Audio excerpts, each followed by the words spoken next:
Tá, vamos começar pela pauta mais tensa. Bom, Bom, pra quem não tá acompanhando o que tá acontecendo na Índia, eu praticamente quase toda matéria que eu apresento eu falo isso. Pra quem não tá acompanhando tal coisa... Bom, vamos lá falar do que está acontecendo na Índia. A relação entre as duas religiões na Índia estão extremamente acirradas. O país, que possui uma população de 80% hindu e 14% islã, enfrenta protestos que se tornaram violentos entre os dois grupos, chegando a 38 mortos em seu sexto dia, 5 de março deste ano. Então, Índia é um país com que 1 bilhão e 200 milhões de pessoas, vai se tornar o país mais populoso do mundo, né? Graças a Deus. Sabe, vai ultrapassar a China nesse futuro, assim, meio que próximo, já que a China teve os projetos, assim, de controle de população para poder as pessoas não terem tanto filho. O indiano tá mandando a ver, meu filho. O indiano, ele não tem essas políticas, essas ações, então... são grandes parcelas de população, e 14% de 1 bilhão e 200 bastante... É um número grande. É um número bem grande. Não é porque a gente é humanos que não sabe fazer conta, mas é um número grande, tá? Essa violência se origina de dois vetores. Um sendo a de uma emenda anti-muçulmana, levantando protestos dessa parcela da população indiana, e o segundo, os discursos nacionalistas hindu de um político catalisando ações violentas entre os grupos. Então vamos explicar quais são esses dois vetores. Primeiro, é a emenda proposta pelo primeiro-ministro indiano Narendra Modi, que cria uma nova definição de cidadania que favorece todas as religiões sul-asiáticas, com exceção do Islã. Pois é. O primeiro-ministro é de um partido de direita, de extrema direita, acho que poderia ser considerado, da Índia. É um dos maiores partidos que reina na Índia. Então ele tem tido essa política de nacionalismo hindu em seu... como que é o nome? Em seu mandato, né?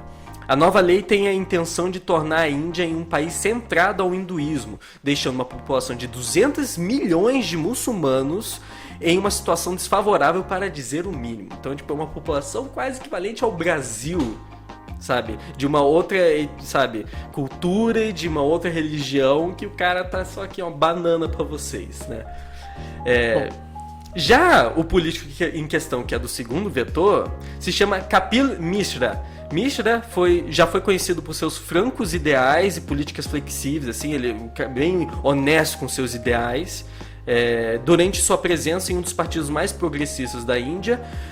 Contudo, recentemente ele mudou tanto de partido quanto de ideologia política, se juntando ao partido de direita do primeiro-ministro Modi. Ele também trabalhou para o Greenpeace e para o Amnesty International, assim, defendendo direitos, assim, humanos, e aí o cara chega e me faz esse tipo de coisa. Tendo acabado de perder a eleição, Mishra procura voltar a atenção de todos e ganhar notoriedade dentro do partido novo dele. Então, pela sua mudança de partido em 2019, que inclusive foi uma coisa assim bizarra, porque ele estava em outro partido em 2019 durante as eleições, esse mais progressista. Ele começou a compartilhar coisas de eventos do mais de direita e começou a falar mal do partido que ele tava. Tá certo. No meio das eleições. Como você ganha uma boa eleição rapidamente. Sabe? Aí o cara mudou de partido depois de ter sido expulso do outro, né? E aí ele tá querendo, sabe, subir nos rankings do partido de direita, né? Legal. Em um domingo, durante os protestos muçulmanos, Mishra foi na multidão da manifestação e fez um discurso furioso e também fez um posicionamento direcionado à polícia, dizendo o seguinte: ou a polícia intervém e acaba com a manifestação, ou ele e os seguidores fariam isso eles mesmos. E com esse discurso furioso que ele fez, essas ameaças, causou a faísca que iniciou a violência entre gangues de hindus e muçulmanos, que começaram a se atacar utilizando tijolos, espadas, porretes, fogo sobre cada um. A polícia, então, foi criticada por ser muito passiva em neutralizar as brigas, em que uma maioridade hindu atacava uma minoria islã também. Tendo destruição de propriedade em ambos os lados, as regiões islã foram muito mais afetadas e atacadas, sendo lojas e mercados destruídos ou incendiados, assim, tanto pela disparidade assim, da quantidade de população, né?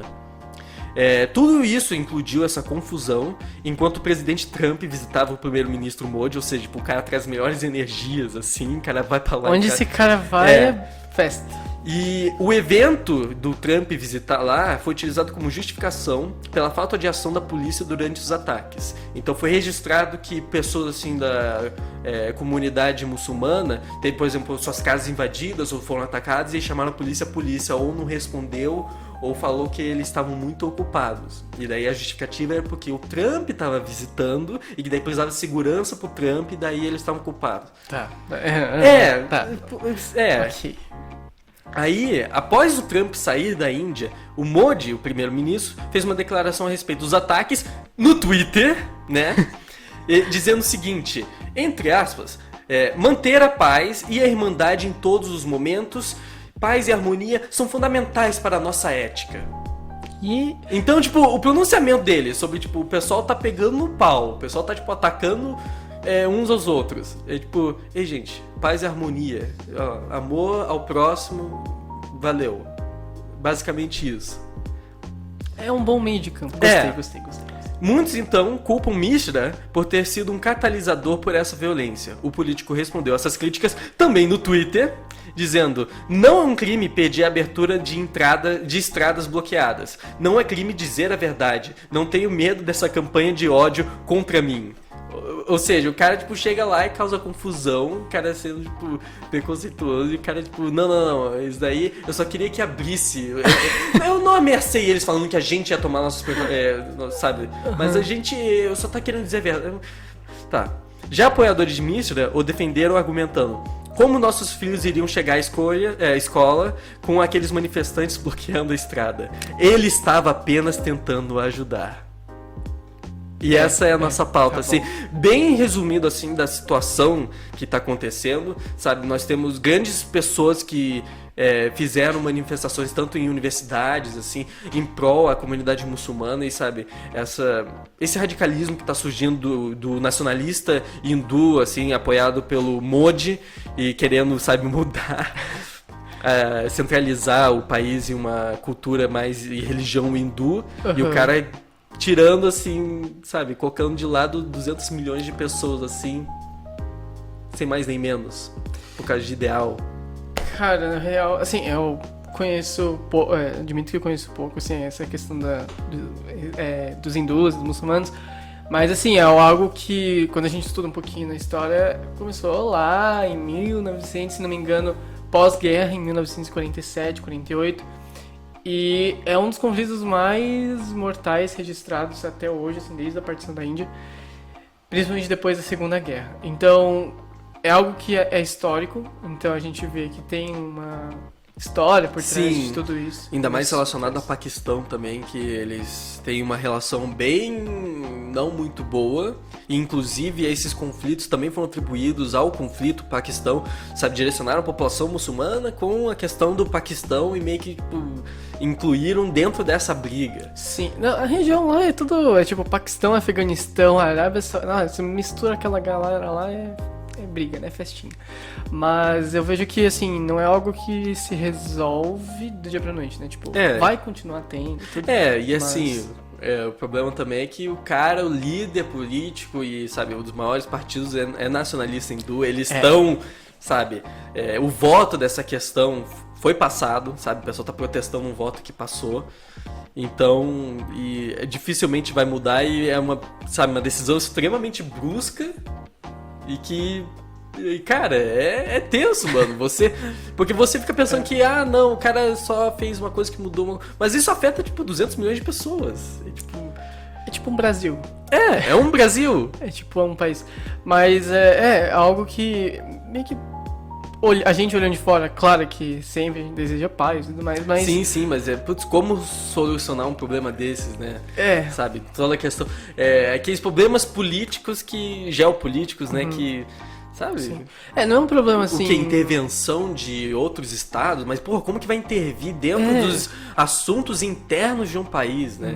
Sabe? Condenar em questão de crimes à humanidade, sabe? Tem sempre a parte de intolerância religiosa, né? Que pega bastante. Só que Bom, Estados Unidos gosta de intervir, tipo, metendo democracia, sempre. Mas sempre também puxando ideais não, interesses deles, né? Exatamente. Só que, assim, você pega países, inclusive, da África, que tiveram a cultura lá no neocolonialismo juntadas, tipo, tudo junto, assim, depois começaram as guerras na África.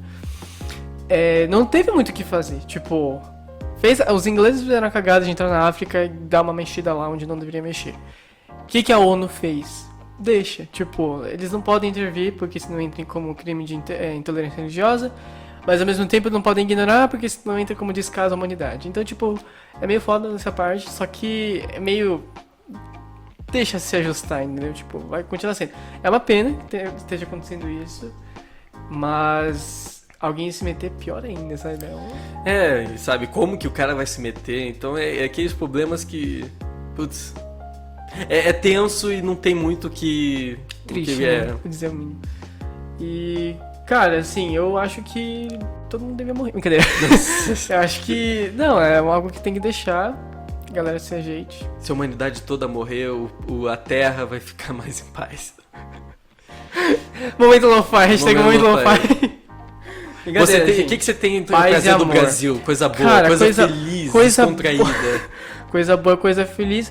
Uma pauta rápida, na verdade, assim, não é nenhuma pauta, é só um comentário. O Carlos Bolsonaro, ele disse que o nosso presidente... Carlos Bolsonaro, filho do Jair Bolsonaro, disse que o nosso presidente está sendo isolado e blindado por imbecis. Só queria comentar isso mesmo. Ele só jogou isso. É uma reportagem da época. Blindado por imbecis? Mas eles não É um comentário no Twitter. Twitter, a gente sabe que não precisa ter razão, né, pra comentar. Mentira! Os melhores comentários políticos estão lá. Mas eles não ficam... Ele não tá em volta dos filhos dele, colocaram todos os filhos na política, como que o cara tá blindado... Eu acho que é uma metalinguagem, né? Bom, vamos entrar em uma coisa mais legalzinha.